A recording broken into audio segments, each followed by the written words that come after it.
parents about your secret job?" There was so much to catch Parm up on, but just as Gladys opened her mouth to respond, a bell rang, and the doors to the middle school burst open. "I'll tell you everything later," Gladys promised, as they got swept up among the kids pushing into the building. The first stop for orientation was the auditorium, which was just opposite the school's front door. Gladys barely had time to look around the crowded lobby before being herded inside by a man she assumed was a teacher. All of the adults were wearing matching blue t-shirts that had a picture of what looked like a comet on them, and the words Dumpsford Township Middle School, where everyone's a star. "I sure hope the science teachers at least know the difference between a comet and a star," Parm muttered. "Or else we're in for a pretty mediocre educational experience." They took 2 seats, and soon a woman dressed in the Shooting Comet t-shirt walked onto the stage. "Welcome to DTMS, 7th graders," she cried. "My name is Dr. Sloan, and I'm going to be the principal for your next 2 years here." Dr. Sloan went on to explain how the students' schedules would work. 8 48-minute class periods in a day, plus homeroom. Gladys glanced around the vast auditorium. She spotted another friend, Charissa Bentley, sitting up near the stage with Rolanda Royce and Marty Aston. She also saw a few kids she knew from last year and from camp scattered around. But there were many more new faces, and Gladys wasn't sure how she felt about that. After all, it had taken 6 years of elementary school just to get used to the old ones. Once Dr. Sloan finished explaining the absolute necessity of getting a hall pass before going to the bathroom, she cleared her throat.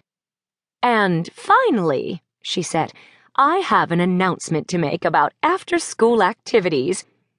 Because of budget cuts, DTMS doesn't have as much funding this year for extracurriculars as we've had in years past. There will still be a variety of clubs and teams offered, but if groups want to take field trips or purchase new equipment, they'll have to raise the funds to do so on their own." "Oh, no," Parm murmured. Gladys turned to her friend.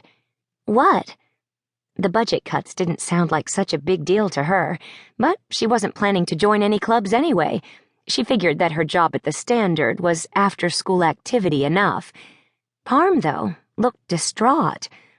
"Every spring, the girls' soccer team goes to the big regional tournament in Pennsylvania," she whispered. "I've been looking forward to it ever since I started Pee-wee soccer." She frowned. "Then again, I might not even make the team." "Of course you will." Gladys didn't know the first thing about soccer, but she did know that Parm practiced harder than anyone else. "And Dr. Sloan didn't say you can't go. She just said you'd have to raise some extra money." "All the money," Parm corrected her.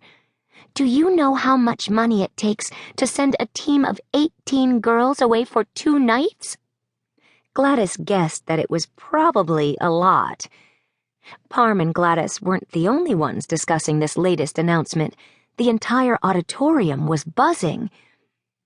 Dr. Sloan had to tap the microphone to regain everyone's attention. "There are tryout and sign-up sheets posted on the bulletin board outside the cafeteria for those of you who want to get a jump on your extracurriculars. More importantly, though, you'll be able to pick up your class schedules outside these doors here, as well as your locker assignments. Please use the remaining hour to tour the school and look for your classrooms. You can also test out your lockers and place your new locks on them.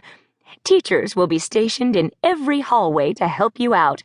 Enjoy yourselves, and we'll meet again on the first day of school."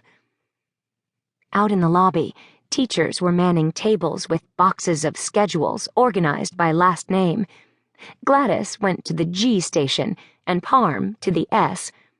When they met up again to compare, Charissa bounded over, her high brown ponytail bobbing behind her.